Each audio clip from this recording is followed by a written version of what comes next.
C'est pourquoi si vous avez des relations avec des païens, vous voulez vous marier avec des païens, il faut arrêter ça. Amen. Hein? N'épousez jamais des païens, n'épousez jamais des païennes et n'épousez jamais des gens qui ont une doctrine contraire à la vôtre. Ne le faites pas. Sinon, vous aurez un couple déséquilibré. Hein. Ce sera comment? Toi, tu as un problème, tu t'agenouilles, tu pries, lui, il prend l'eau. Tu vois, quand il y a des démons qui vous attaquent, toi, tu commences à chasser au nom de Jésus, lui, il prend l'encens, il commence à jeter. Vous voyez le problème, hein?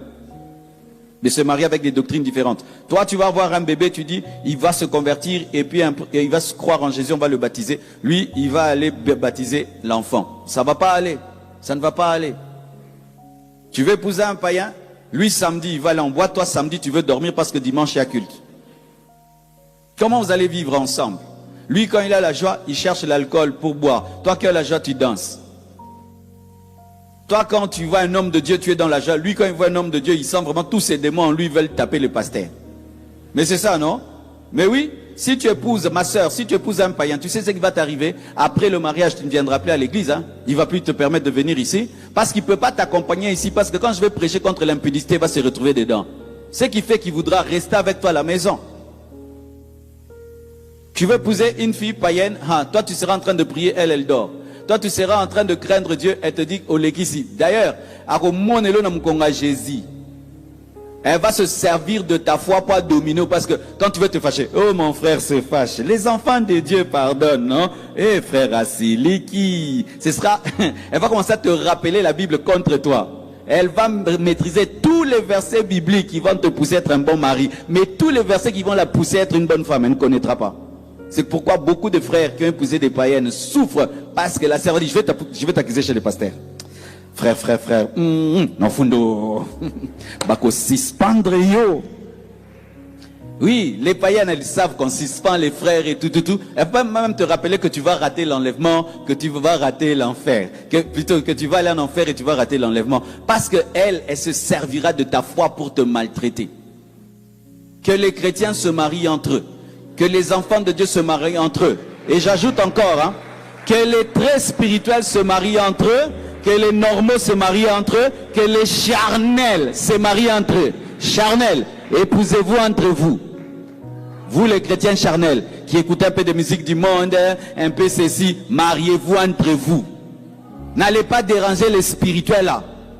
Vous allez les pousser dans le mal et dans le péché. Vous allez les pousser à toucher à ce qu'ils ne doivent pas toucher. Alléluia. Parce que même si nous sommes des chrétiens, il y a des niveaux.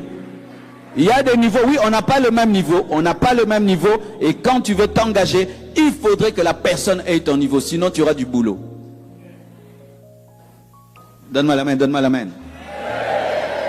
Certains sont faibles, mais tu sens qu'il a le potentiel de devenir spirituel. Là, c'est bon. Mais il y a des gens, il est faible. Tu sens qu'il ne sera jamais fort. Là, c'est très mal.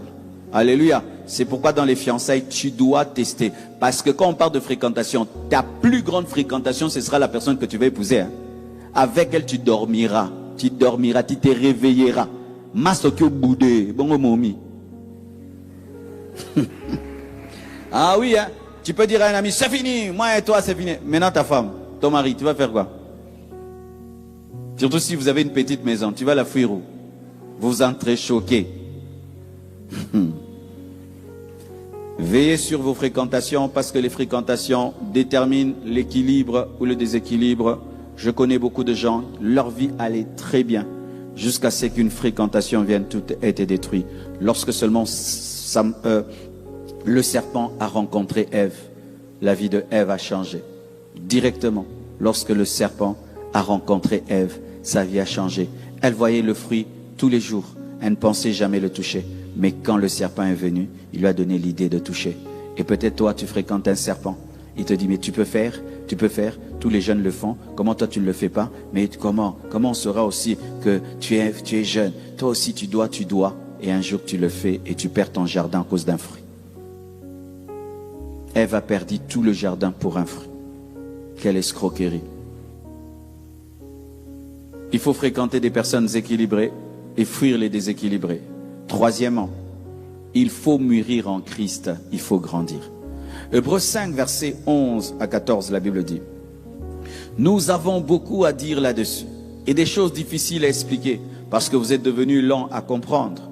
Vous, en effet, qui depuis longtemps devriez être des maîtres, vous avez encore besoin qu'on vous enseigne les premiers rudiments des oracles de Dieu.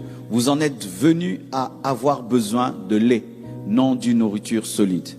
Or, quiconque en est au lait n'a pas l'expérience de la parole de justice, car il est un enfant. Mais la nourriture solide est pour les enfants faits, pour ceux dont le jugement est exercé par l'usage à discerner ce qui est bien et ce qui est mal. Avant de parler du bébé spirituel, j'aimerais parler du bébé physique dans son alimentation. Les bébés physiques sont déséquilibrés dans leur alimentation. Du lait, du lait, du lait, du lait, du lait, du lait, du lait, du lait, du lait, du lait, du lait. Pas de viande, pas de légumes, pas de fruits, du lait, du lait, du lait, du lait, du lait, du lait.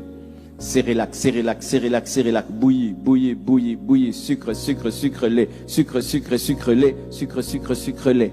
Pourquoi? Parce qu'ils sont des enfants.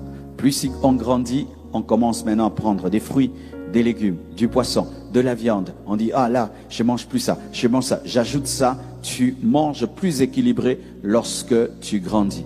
Mais lorsque on est un bébé, on est au lait, on ne supporte pas la nourriture solide. C'est-à-dire que l'enfance est faite des déséquilibres. L'enfance est faite de déséquilibre. Pareil aussi dans la dimension spirituelle. Les enfants spirituels sont déséquilibrés parce qu'ils n'aiment qu'une seule nourriture, le lait. Le lait, aujourd'hui, c'est quoi? La bénédiction. Tu vas être grand, tu vas te bénir, tu vas te bénir. Toi, tu aimes l'église seulement pour ça. La bénédiction. Dieu va t'exaucer, Dieu va t'exaucer, Dieu va te donner, Dieu va te donner, Dieu va te donner. Ça, c'est le lait de l'église. Le Dieu qui sauve, le Dieu qui sauve, le Dieu qui sauve. Mais si on te présente le Dieu qui domine, le Dieu qui dirige, le Dieu qui brise, le Dieu qui taille, le Dieu qui sanctifie, tu ne veux pas. Tu es un bébé. Les bébés ont des préférences dans la parole. Les bébés aiment tel livre de la Bible et pas l'autre. Les bébés aiment tel personnage de la Bible et pas l'autre. Les bébés aiment tel verset de la Bible et pas d'autre. Les bébés aiment l'église quand c'est tel enseignement et pas l'autre. Si on enseigne les choses qu'il aime, il vient à l'église. Si on enseigne des choses qui le troublent, il ne vient pas. Les bébés spirituels. Mais ceux qui sont faits, ils sont là. Ils sont là. Ils sont là. Ils mangent tout ce que le royaume donne. Alléluia. Vous parlez d'investissement, il écoute.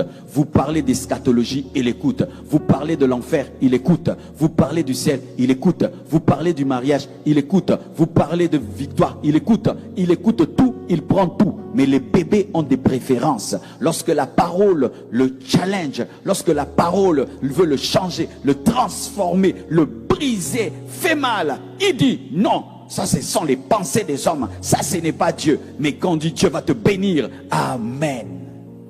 Le bébé, il donne dans les paniers quand on prêche des choses qu'il aime. Vous voyez tous là. Est-ce que vous mettez quelque chose là? Et si je commence à monter, et maintenant la vie de ta vie va changer. Et je vois un homme qui va monter, il va monter encore, et monter encore. Du coup, tu commences à chercher 500 francs. Et 500 francs. Pourquoi? Pour bénir ton lait. Mais oui, non?